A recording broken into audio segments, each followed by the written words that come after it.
Lecture number 11 MS word में आज हम देखेंगे how to insert a table in MS Word. तो अपनी वीडियो स्टार्ट करते हैं और देखते हैं कि हम कैसे एमएस वर्ड में टेबल को इंसर्ट कर देंगे।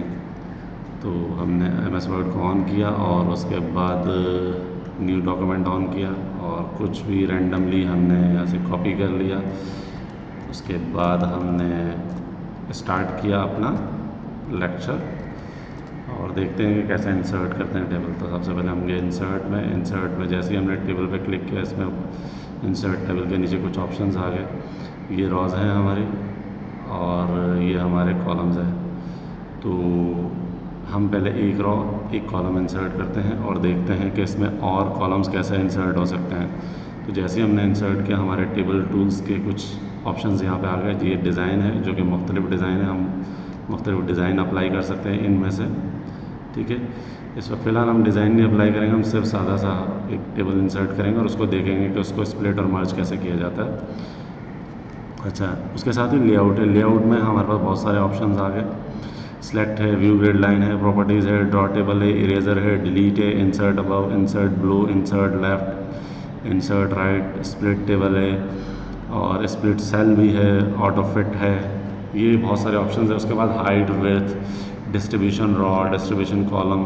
ठीक है, उसके साथ उसके अलाइनमेंट्स है, 9 किस्म के अलाइनमेंट्स हैं। नॉर्मली वैसे 3 किस्म की अलाइनमेंट्स होती हैं, लेकिन जब हम टेबल इंसर्ट करते हैं तो उसमें हमारे पास अलाइनमेंट्स 6 और ऐड हो जाते हैं, क्योंकि टॉप, बॉटम और सेंटर भी आ जाता है, तो उसकी वजह से हमारे पास थोड़ा सा एक्सपेंड हो जाता है। अच्छा, तो अब हम स्टार्ट करते हैं और देखते हैं कि हम इसको कैसे और ऐड कर सकते हैं। इसी रॉ में अगर हमें और कॉलम इंसर्ट करने हैं तो स्प्लिट सेल में जाएंगे और यहाँ पे नंबर ऑफ़ कॉलम्स कितने हम इंसर्ट करना चाहते हैं।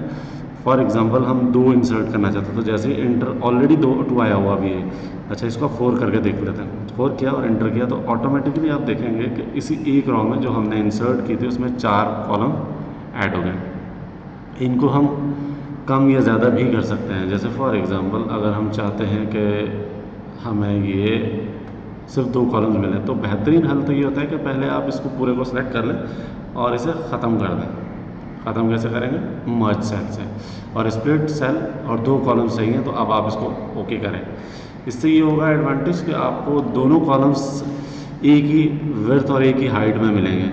अदरवाइज़ वैसे आपकी जो विड्थ है वो अगर आप इसमें से सिलेक्ट करके करते हैं तो आपकी विड्थ जो है वो ऑटोमेटिकली अजीब सी हो जाती है। वो कुछ छोटे हो जाएंगे, कुछ बड़े हो जाएंगे। ठीक है, तो इस तरह हम टेबल को इंसर्ट कर सकते हैं। अच्छा, अब हमें फॉर एग्जांपल यहाँ पे कोई भी ऐसा कोई भी चीज़ लिखनी है या कोई भी जिस पर्पज़ पे हम टेबल बना रहे हैं वो लिखना शुरू करेंगे। फॉर एग्जांपल हम ये ए है और ये हमारा बी सेशन है।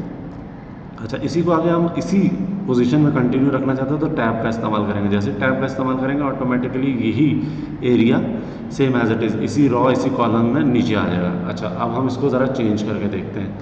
अब हमें यहाँ पे 3 कॉलम्स चाहिए, तो हम क्या करते हैं, पहले मर्ज करते हैं, स्प्लिट सेल करते हैं और उसके बाद नंबर ऑफ़ कॉलम्स की तादाद 3 कर देते हैं। ठीक है, तो हम इस तरह पहली रॉ में हमने 2 कॉलम्स को इंसर्ट किया, दूसरी रॉ में हमने 3 कॉलम्स को इंसर्ट किया और यहाँ हमने डेटा इंसर्ट किया। टैब की मदद से आप नेक्स्ट कॉलम में जा सकते हैं। अच्छा, जैसे ही टैब इंसर्ट करूँगा ऑटोमेटिकली अब वो फर्स्ट रॉ से नहीं, सेकंड रॉ से जहाँ से मैंने टैब इस्तेमाल किया उसी की डुप्लीकेट कॉपी बनाएगा, यानी कि 3 कॉलम्स जैसे कि मैंने ऊपर इस्तेमाल किए थे नीचे भी आ जाएंगे। अच्छा, अब हमें यहाँ पे हमें 3 की जगह 4 कॉलम्स चाहिए और अब हम रॉ भी ऐड करना चाहते हैं, तो आप जाएंगे मर्ज सेल में, स्प्लिट सेल करेंगे और आप ऐसे कहेंगे मुझे 4 कॉलम्स चाहिए और रॉ 2 चाहिए। तो देखें कुछ चेंज आएगा अब। अच्छा, हम थोड़ा सा स्क्रॉल करते हैं नीचे की तरफ। तो गाइस देखें, अब जैसे ही हमने 4 कॉलम और 2 रॉज किया तो ऑटोमेटिकली उसने एक रॉ भी ऐड कर दी है। तो अगर आपको रॉ चाहिए तो रॉ भी ऐड करेंगे और आपको सिर्फ कॉलम्स चाहिए तो आप कॉलम ऐड करेंगे। ये तो हो गया एक सिंपल सा तरीका कि कैसे आपने किसी रॉ में टेबल को इंसर्ट करना या मर्ज करना है। ये तो एक सिंपल सा तरीका हो गया। अगर फॉर एग्जांपल आपने कोई टेबल बनाया और चाहते हैं कि आप उस टेबल को थोड़ा सा अलग कर दें, फॉर एग्जांपल ABCDE तक आपका टेबल अलग रहे और जो इससे नीचे आ रहा है उसको अलग कर दें, तो आपका जहाँ कर्सर होगा, फॉर एग्जांपल E पे कर्सर और स्प्लिट टेबल करते हैं तो इससे क्या होगा कि जहाँ पे आपका कर्सर है वहाँ से कट जाएगा, बाकी एरिया नीचे चला जाएगा। अच्छा, हमें बेसिकली चाहिए यहाँ से, यानी कि A B C D E तक हमें अलग चाहिए, तो हम वहाँ कर्सर को लेके जाएंगे और लेआउट में जाके और स्प्लिट टेबल करेंगे। तो इससे क्या होगा कि A B C D E जो हमारे कॉलम्स 2 रॉ और 5 कॉलम्स बने हुए वो ऑटोमेटिकली चेंज हो जाएंगे। और इसी तरह हमारा जो दूसरा टेबल हमने इंसर्ट किया था जिसमें 2 रॉ और 4 कॉलम्स है, वो इससे थोड़ा सा चेंज हो जाएगा। अच्छा देखिए गाइज, आप भी आपका कर्सर बिल्कुल ब्लैंक एरिया में, तो यहाँ पे टेबल टूल्स नहीं आ रहे हैं। तो टेबल टूल्स जब तक नहीं आएंगे जब तक आप टेबल्स के अंदर क्लिक नहीं करेंगे। जैसे ही क्लिक करेंगे ऑटोमेटिकली आपके पास ये ऑप्शंस आना शुरू हो जाएंगे, जिसमें डिज़ाइन भी है, उसमें लेआउट्स भी है। इस वक्त हम लेआउट्स पे काम कर रहे हैं। अच्छा, अब हम देख लेते हैं इसके साथ एक ऑटो फिट है। ऑटो फिट बेसिकली क्या करता है, देखिए लेफ़्ट और राइट से बेसिकली आपको आपने जो ये एरिया है इसको छेड़ना नहीं चाहिए। उसूली तौर पे एक टेक्निकल पॉइंट है कि इसको छेड़ना नहीं चाहिए, लेकिन अगर आप इसको छेड़ लेते हो और आपको नहीं अंदाज़ा कि आपने क्या किया, तो आप इसे क्लिक करें और ऑटो फिट विंडोज़ पे क्लिक कर दें, तो ऑटोमेटिकली क्या करेगा, ये जितना भी स्पेस है जो आपने पेज लेआउट में अपना पेज का साइज़ रखा हो उस पर इसको एक्सपेंड कर देगा। तो ऑटो फिट में ये एक बड़ा अच्छा ऑप्शन है। इसी के साथ ऑटो फिट में ऑटो फिट कंटेंट है। जितना आपका कंटेंट होगा आप उसको, जितना आपने कंटेंट लिखा और आप चाहते हैं कि उतना ही नजर आए बाकी सारा हट जाए, तो आप इसमें डेटा डालेंगे और ऑटो कंटेंट पे क्लिक करेंगे तो ऑटोमेटिकली ये ऑटो कंटेंट पे आ जाएगा, बाकी स्पेस आपका ख़त्म कर देगा। अच्छा, अब हम देखते हैं हाइट और विड्थ को। देखिए हाइट क्या करता है, जहाँ आपका कर्सर होगा आपने हाइट को इंक्रीज़ करना शुरू किया तो ऑटोमेटिकली उसी रॉ और उस उतने ही कॉलम्स में आपकी हाइट को इंक्रीज़ करना शुरू कर देगा ये। अच्छा, इसको हम थोड़ा सा 0.1 कर देते हैं, नॉर्मली 0.1 ही होता है। अच्छा, उसके बाद हम सेकंड रॉ में जाते हैं और यहाँ पे विड्थ को देखने की कोशिश करते हैं कि विड्थ बेसिकली क्या करता है। विड्थ जो इस वक्त हमारा जो कॉलम है, जो हमारा साइज़ है वो 6.5 है, यानी एक 1 इंचज़ का चारों तरफ से टॉप लेफ़्ट राइट बॉटम चारों तरफ से हमने 1 इंच का स्पेस छोड़ा हुआ है इस पेज के साइजिंग के हिसाब से। तो अब जब हमने ये पेज के साइज़ छोड़ा है तो हम उसी के हिसाब से इस विड्थ को कंट्रोल करेंगे। अगर फॉर एग्जांपल हम इन 4 कॉलम्स को एक जैसा देखना चाहते हैं तो इस वक्त ये 4 कॉलम्स एक जैसे ही, लेकिन आप चाहते हैं कि इसमें से कोई छोटा हो जाए, कुछ बड़ा हो जाए, तो उसमें पॉसिबिलिटी बन सकती है। जैसे फॉर एग्जांपल आप इस विड्थ को थोड़ा सा कम करना चाहते हैं। एज्यूम करते हैं कि 6.5 टोटल हमारा स्पेस है।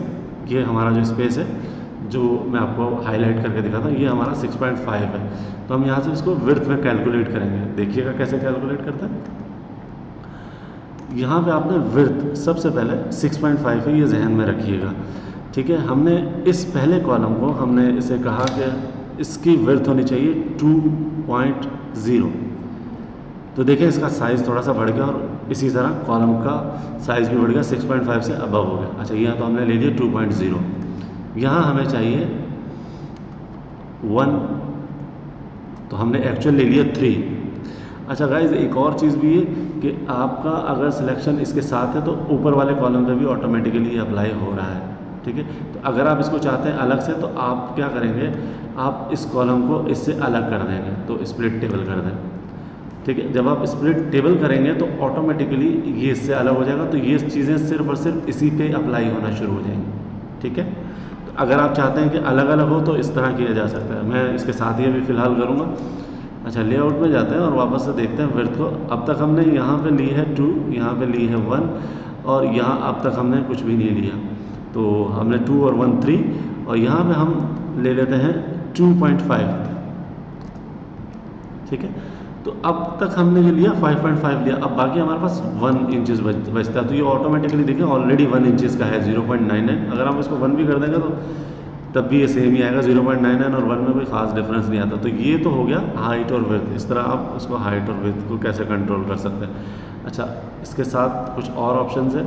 हम थोड़ी सी हाइट को बढ़ाते हैं क्योंकि जो ऑप्शन अभी हम इस्तेमाल करना चाहते हैं उसमें हाइट इंक्रीज़ हुई होगी तो आपको एक आइडिया होगा। फॉर एग्ज़ाम्पल हम यहाँ पर एक कोई भी आइटम लिखते हैं। मिसाल के तौर पे हमने यहाँ पे लिखा कराची।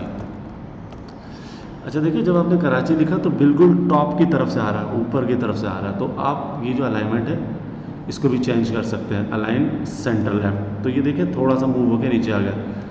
और आपने कहा अलाइन बॉटम, तो ये नीचे की तरफ आ गया। ये लेफ़्ट की तरफ से ऑप्शन अप्लाई किया जा रहा है, ये सेंटर की तरफ से ऑप्शन है, टॉप पे जाएगा, सेंटर में आएगा और बॉटम में आएगा, ये सेंटर पे अप्लाई होगा। इसी तरह राइट में टॉप, सेंटर और बॉटम। तो इनमें से जो भी ऑप्शन आपको चाहिए यहाँ से आप अलाइनमेंट से इसको अप्लाई कर सकते हैं। एक और बहुत अच्छा ऑप्शन है इसमें टेक्स्ट डायरेक्शन, तो आप टेक्स्ट की डायरेक्शन को चेंज भी कर सकते हैं, जिस तरह आप चाहें उस तरह डायरेक्शन को चेंज करते हैं। बाय डिफ़ॉल्ट जो था हम उसी पे ले जाते हैं और इसको इसके नॉर्मल स्कीम पे ले जाते हैं, हाइट जो नॉर्मल थी हम उस पे ले जाते हैं ताकि हम बाकी टूल्स को भी देख सकें। अच्छा, इसके साथ अब हम देखते हैं ये जो लेफ़्ट पे कुछ ऑप्शन हैं, ये डिलीट है। डिलीट में देखें, डिलीट सेल मीन्स कि एक सेल को अगर आपने डिलीट करना है, ये जो सेल है इनको डिलीट करने के लिए, ठीक है। अच्छा, उसके बाद साथ है कॉलम्स, ठीक है। अब आप एक अगर सिंगल कॉलम डिलीट करना चाहते हैं तो यहाँ से डिलीट कर सकते हैं। अगर आप पूरी रॉ डिलीट करना चाहते हैं तो जहाँ आपकी सिलेक्शन होगी वहाँ से पूरी रॉ इससे आप डिलीट कर सकते हैं। और टेबल ही डिलीट करना है तो डिलीट टेबल, ठीक है। ओवरऑल टेबल, ओवरऑल से मतलब ये इतना टेबल ये डिलीट होगा क्योंकि वो टेबल अलग है, ये टेबल अलग है, तो यहाँ से आप इसको डिलीट भी कर सकते हैं। अच्छा, इसी तरह अगर फॉर एग्जांपल आपने यहाँ पे ये डेटा इंसर्ट किया और आप अब ऊपर की तरफ कोई एक रॉ इंसर्ट करना चाहते हैं तो देखिएगा जहाँ कर्सर है इंसर्ट अबव, तो ऊपर की तरफ से एक कॉलम आपको इंसर्ट करके दे दिया गया। अच्छा, अब हमारा कर्सर चूँकि सेकंड लाइन पे है तो हम इसे कहते हैं इंसर्ट ब्लो, तो ये जहाँ हमारा कर्सर है उससे नीचे एक रॉ इंसर्ट कर देगा। उसके बाद लेफ़्ट और right same as it is, जैसे अबव और ब्लो है इसी तरह आप लेफ़्ट और राइट पे भी सेल को इंसर्ट कर सकते हैं। तो ये थे कुछ थोड़े से टूल्स जो कि टेबल टूल्स में इस्तेमाल किए जाते हैं, ये आप इनको अप्लाई करके देखिएगा। नेक्स्ट लेक्चर में हम इसको थोड़ा सा एडवांस लेवल पे देखेंगे और कुछ एक टेबल क्रिएट करके देखेंगे कि कैसे टेबल क्रिएट किया जाता है, ताकि आपको कुछ और बेहतर तरीके से इसका अंदाज़ा हो सके कि टेबल कितना बेहतर हो सकता है, कितना अच्छा हो सकता है। और इसमें बहुत सारे और एक्स्ट्रा टूल्स भी हैं जो कि हम नेक्स्ट लेक्चर में डिस्कस करेंगे। तो हमें इजाज़त दीजिए और लाइक और सब्सक्राइब ज़रूर कीजिएगा। अभी तक अगर आपने सब्सक्राइब नहीं किया तो सब्सक्राइब करें ताकि आपके पास हमारे नोटिफिकेशन आते रहें। तो मिलते हैं एक ब्रेक के बाद। अल्लाह हाफिज़।